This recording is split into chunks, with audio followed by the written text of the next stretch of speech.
मिर्ज़ा साहब एक सियासी गर्दाब के लपेटे में आए हुए नज़र आते हैं।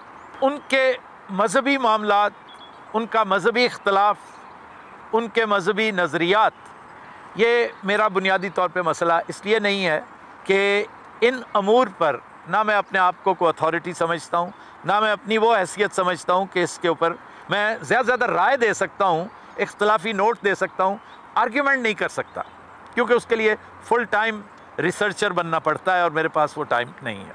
रिसेंटली उन्होंने जो बातें इमरान खान से मुताल्लिक की, फ़ौज के हवाले से की, इस्टेब्लिशमेंट के हवाले से की, उन पर हाय दोस्तों, तो कैसे हम लोग दोस्तों एक और शानदार वीडियो लेकर आ गया हूं और इसी तरीके से मैं अपने चैनल के ऊपर बहुत ही शानदार वीडियोस आप लोगों के लिए लाता रहता हूं ताकि आप लोग ज़्यादा से ज़्यादा एंटरटेन हो सकें, इन्फॉर्म हो सकें और आप लोगों की नॉलेज बढ़ सके। तो दोस्तों चलिए देखते हैं इस वीडियो में क्या है।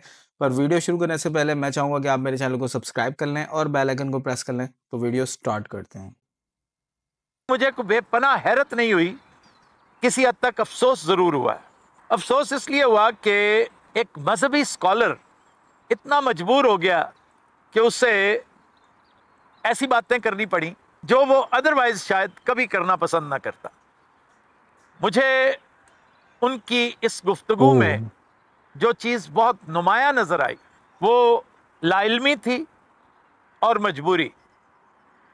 लाइल्मी कहकर मैं उन्हें ये अलाउंस देता हूँ कि वो झूठ नहीं बोल रहे थे। मैं नहीं मानता कि मिर्ज़ा साहब या कोई भी अच्छा एक जय्यद आलिम किसी बात पर इसलिए झूठ बोलेगा कि इससे उसे कुछ फ़ायदा है। मैं लाइल्मी का अलाउंस देते हुए मिर्ज़ा साहब से मुताल्लिक बात को आगे बढ़ाऊंगा कि उन्होंने ये बिल्कुल उसी तरह है जैसे जावेद गांधी साहब के हवाले से मैंने गुजारिश की थी कि बाज़ बातें लोग अपनी राय के मुताबिक करते हैं, वो किसी बात से इन्फ्लुएंस होकर मजबूर होकर नहीं करते। और मेरा ख्याल है जमहूरियत इसी को कहते हैं। अगर आप इमरान के साथ इख्तलाफ रखते हैं तो ये आपका हक है, लेकिन प्रॉब्लम वहाँ बनता है जब आप अपने उस मेंबर को, अपनी उस सीट को, अपनी उस पोजीशन को जो दीन के हवाले से आपको अता हुई है उसे अपने किसी ख़ास मकसद के लिए इस्तेमाल करें। मैं नहीं समझता कि इंजीनियर मोहम्मद अली मिर्ज़ा ने इसका इर्तिकाब किया है। उन्होंने दो चीज़ें की हैं। मैंने लाइल्मी और मजबूरी कही है। लाइल्मी के बारे में पहले सुन लीजिए। सियासत के बारे में आम तौर पर वो लोग ज़्यादा जानते हैं जिनके पास सियासत को समझने, परखने, जानने और देखने का टाइम होता है। एक मजहबी स्कॉलर जो फुल टाइम इंगेज्ड है अपने काम में, उसकी बसात एक हद तक, उसकी हैसियत, उसकी पहुंच, उसकी कैपेसिटी एक हद तक हो सकती है, लेकिन सियासत को समझना, उसके डायलैक्टिक्स को, उसके मामलात को जांचना, परखना, ये आम चीज़ों से बहुत मुख्तलिफ है और बहुत ज़्यादा डिमांडिंग है। चुनांचे मैं नहीं समझता कि इंजीनियर साहब को मामलात का अच्छी तरह इदराक है। अब देखिए, यही इंजीनियर साहब एक और इंटरव्यू में हकीकत टीवी के साथ गुफ्तगू करते हुए मैं काफ़ी हैरान हुआ उनकी इस साफ गोई और हकीकत पसंदी पर। वो कहने लगे कि इस वक्त हमारी इस्टेब्लिशमेंट का जो इमेज बर्बाद हो चुका है, जो नोज डाइविंग हो चुकी है, इससे कभी रिगेन नहीं किया जा सकता, रिट्रीव नहीं किया जा सकता। ताबख्ते के सारे कोर कमांडर्स, जर्नैल काबे की छत पे जाके इस बात का इतराफ़ करें कि हमने गलत किया और आज के बाद हम कभी सियासत में दखल अंदाजी नहीं करेंगे। अब ये बात एक बड़ा सुलझा हुआ एक फ़िक्रा था, एक बड़ी सुलझी हुई बहस थी जो एक आलिम कर रहा है, लेकिन वो आलिम दीन है। मैं अगेन ये कहूँगा कि इवन ये बात भी एक ऐसे शख्स को जो पॉलिटिक्स की डायलैक्टिक्स को, पॉलिटिक्स के असरार और रमूज़ को ज़्यादा नहीं समझता, उसके लिए ये बड़ी हैरत की बात है। इस बारे में मैं थोड़ा सा कंफ्यूज भी हूँ कि उन्होंने ये बात कैसे कर ली। अगर वो इस बात को समझते हैं तो फिर उन्होंने दूसरी बात कैसे कर ली कि इमरान खान लोगों को भड़का रहा है। इमरान खान ने तो कभी लोगों को नहीं भड़काया। वो तो हमेशा कहता है कि मुल्क भी मेरा है, फ़ौज भी मेरी है। तो ऐसा शख्स तो मुमकिन ही नहीं कि वो फ़ौज के ख़िलाफ़ को बात करे। तो आपने न जाने क्या सोच के ये मामला किया है।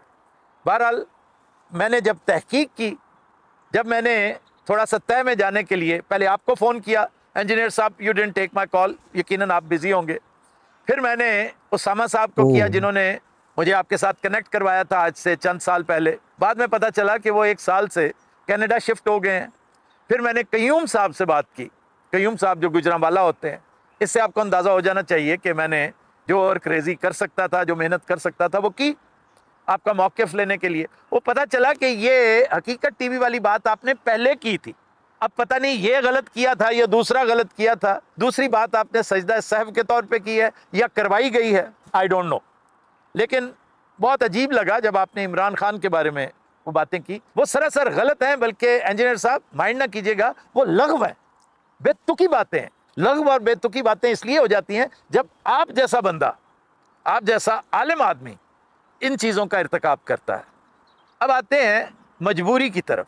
मजबूरी वाला मामला भी काफ़ी संजीदा है, बड़ा अहम है कि मैं ज़ाती तौर पर जानता हूँ आपके रिलीजियस और इंटेलेक्चुअल परसूट्स के सबब आपने बेशुमार मौलवियों को तंग कर रखा है, बेशुमार मसालिक वो आपकी हवा को भी तलवारें मारते फिरते हैं। मैं खुद विटनेस हूँ कि कम से कम 15 धमकियाँ आपको मुख्तलिफ स्कूल्स ऑफ थॉट से मिल चुकी हैं, हत्ता कि आप पर कातलाना हमले तक हुए, आप पर अटैम्प्ट्स तक हुई। मैं ये भी जानता हूँ आप पर हर तरह से अरसा हयात तंग करने की भरपूर कोशिशें की जाती रहीं, और आप भी चूँकि अपने नज़रियात से एक कदम पीछे नहीं हटते, रूगर्दानी नहीं करते, इसलिए ये ख़तरनाक खेल जारी व सारी है।